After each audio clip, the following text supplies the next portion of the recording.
E por isso, eu quero mostrar para você algo que talvez possa elucidar algumas coisas na sua mente e te ajudar a mudar de vida. Porque o grande desafio não é vir para a igreja. Não, o grande desafio não é ser membro de uma instituição.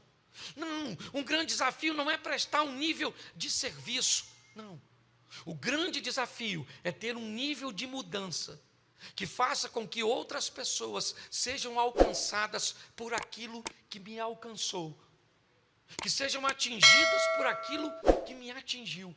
E talvez nós tenhamos aqui hoje um dos maiores obstáculos, que eu confesso a você que até hoje não tinha olhado por essa ótica nesse texto. Coloca para mim, por favor, Marcos, capítulo 5, verso de número 2. Preste atenção. Marcos 5, 2. E saindo ele do barco, lhe saiu logo ao seu encontro dos sepulcros um homem com espírito imundo. Repita comigo: espírito imundo. De novo, espírito imundo. Preste atenção em mim. Primeiro que esse texto, ele é bem complexo, se nós olharmos, por exemplo, o capítulo 4, verso 36. Bota aí, 4:36.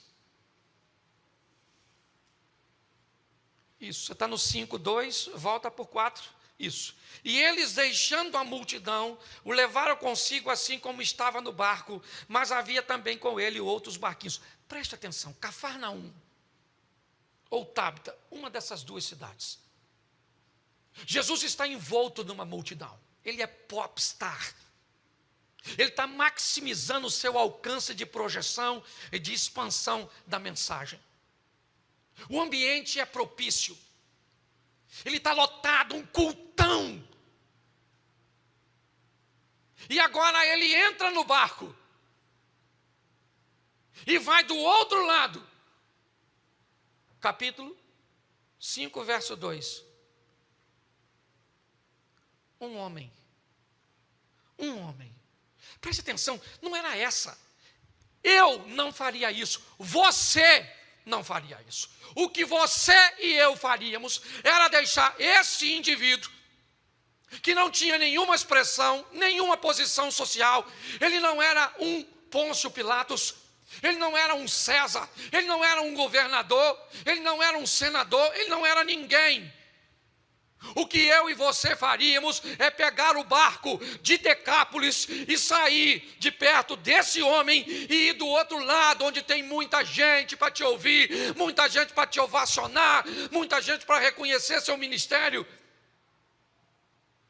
Jesus deixa esse montão de gente.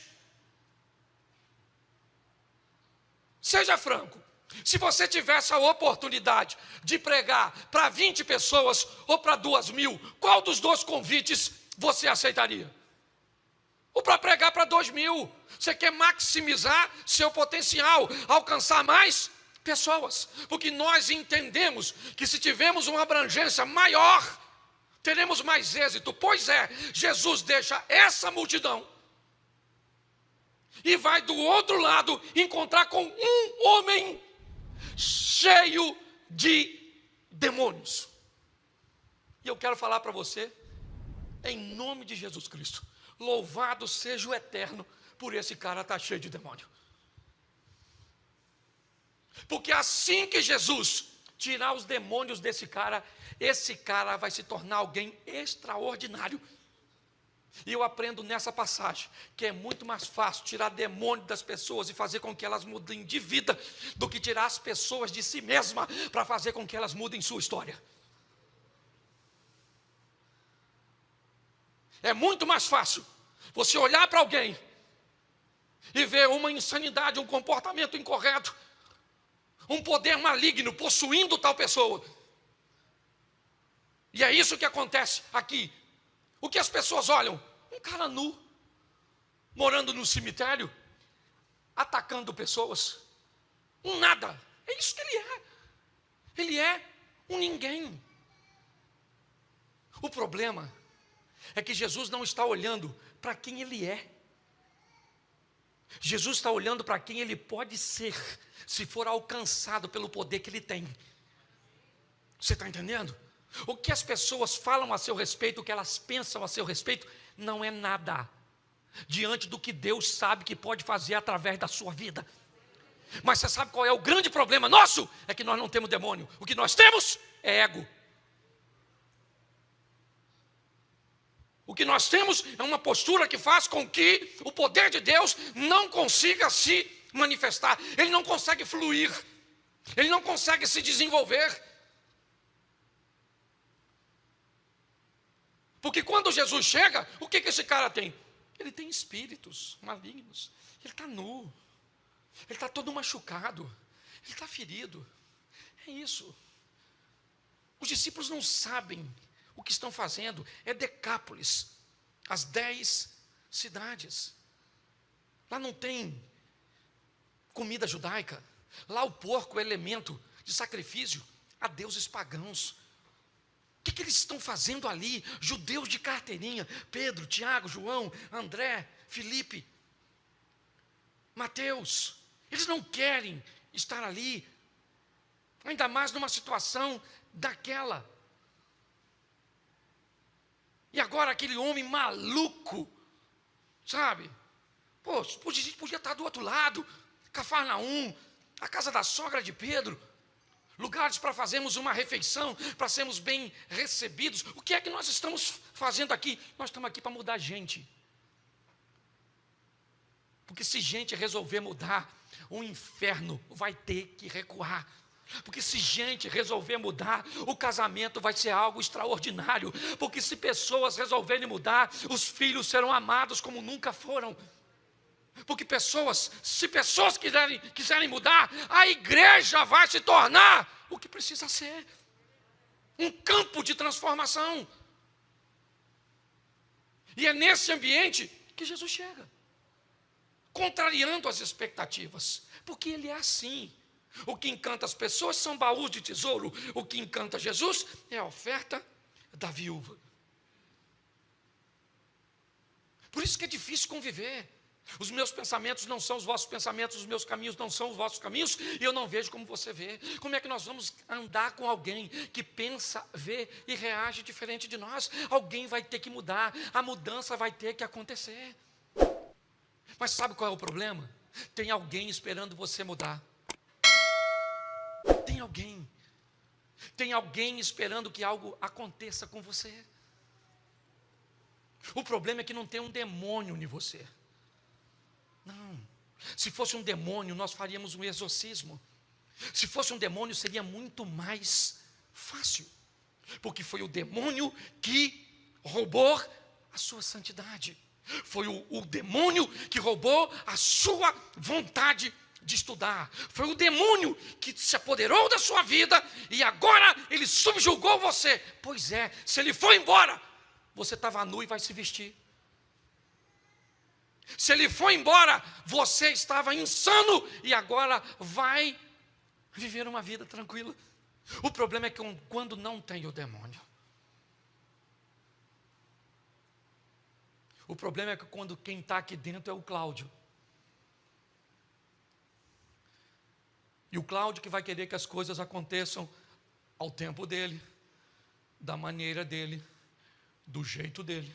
E se não acontecer, o Cláudio vai fazer como Sara, arrumar uma maneira para que o que eu quero se materialize. Então eu arrumo um subterfúgio para criar uma maneira. Por quê?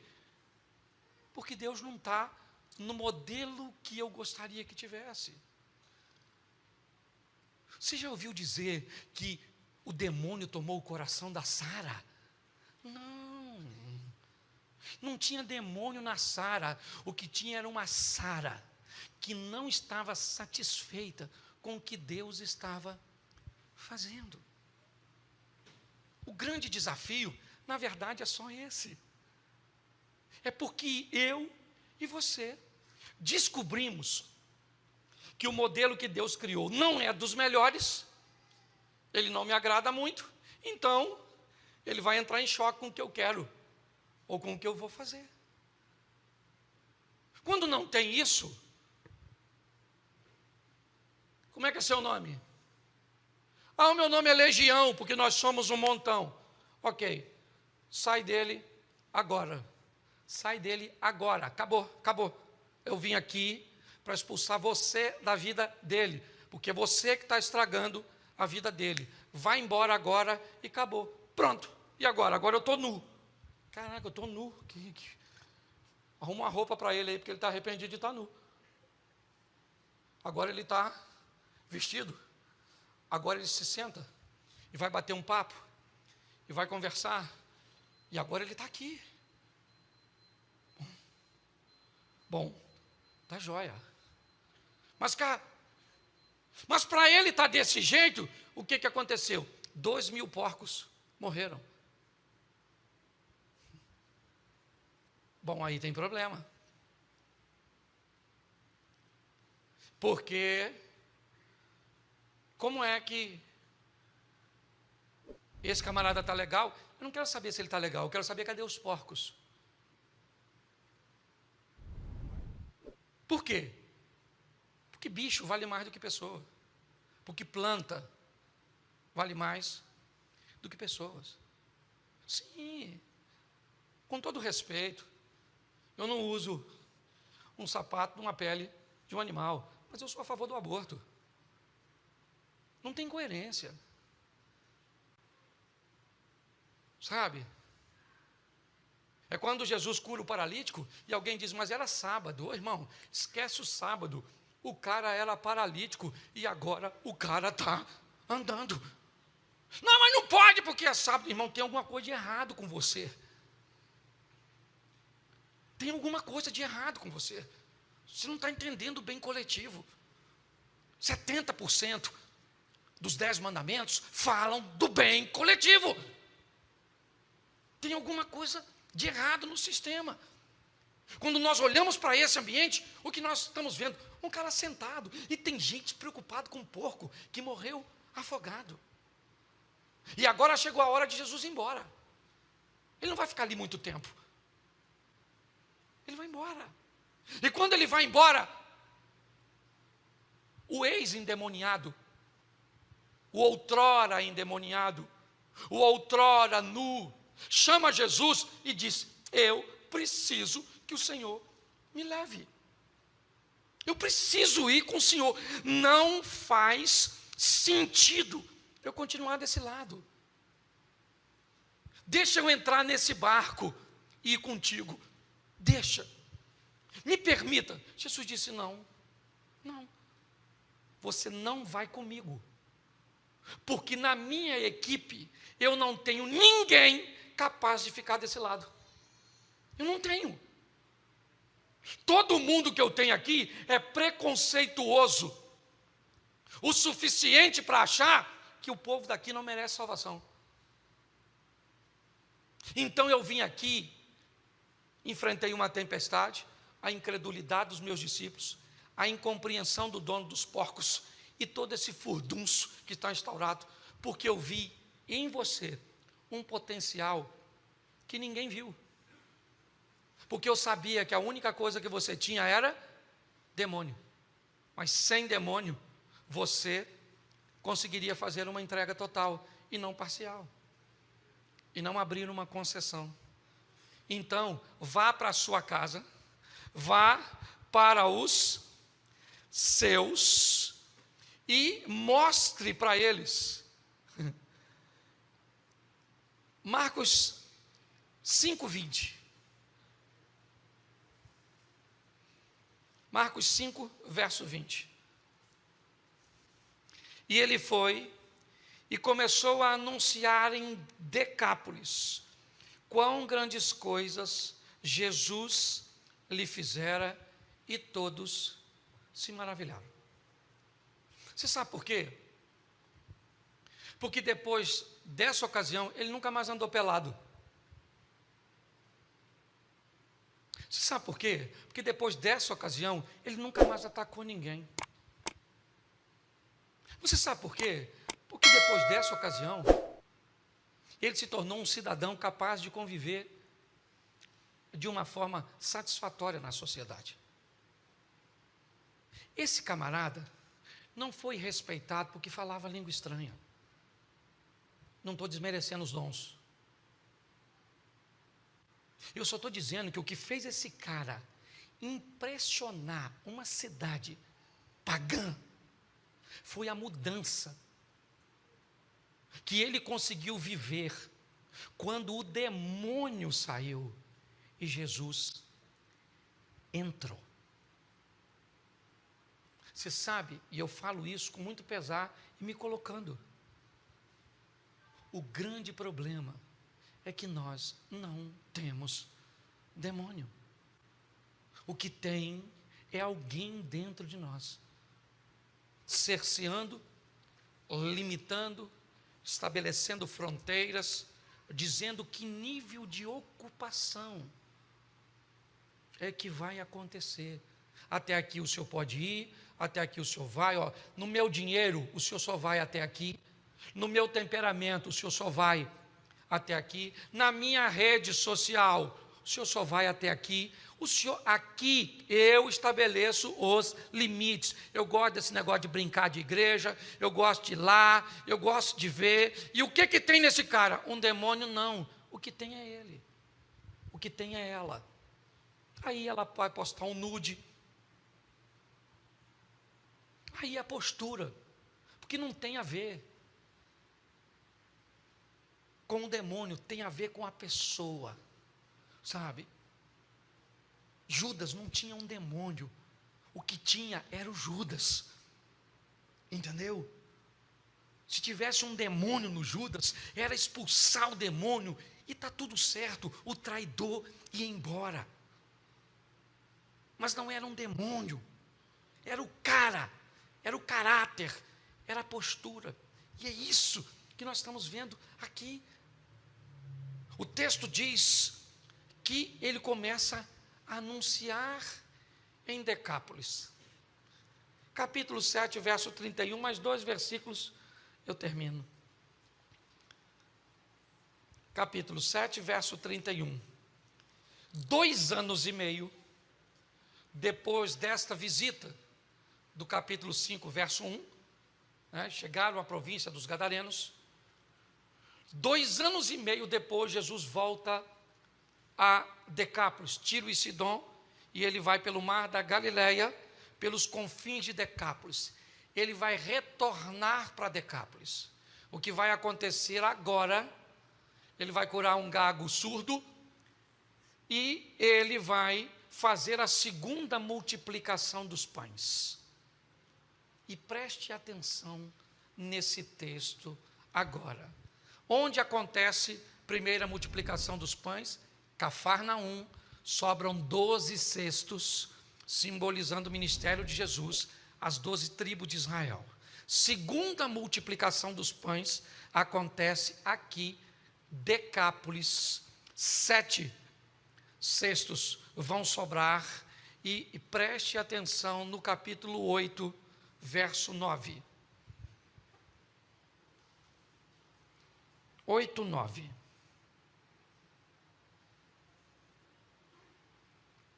Lê para mim.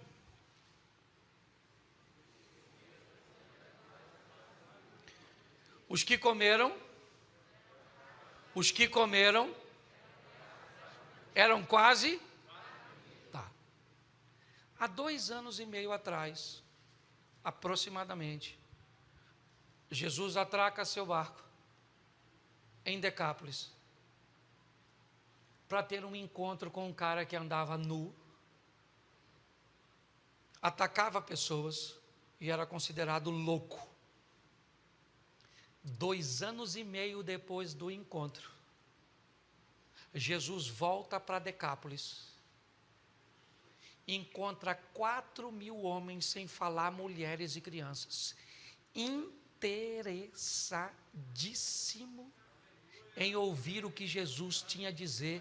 Pergunto eu para você, quem Jesus deixou em Decápolis para pregar a palavra para esse povo?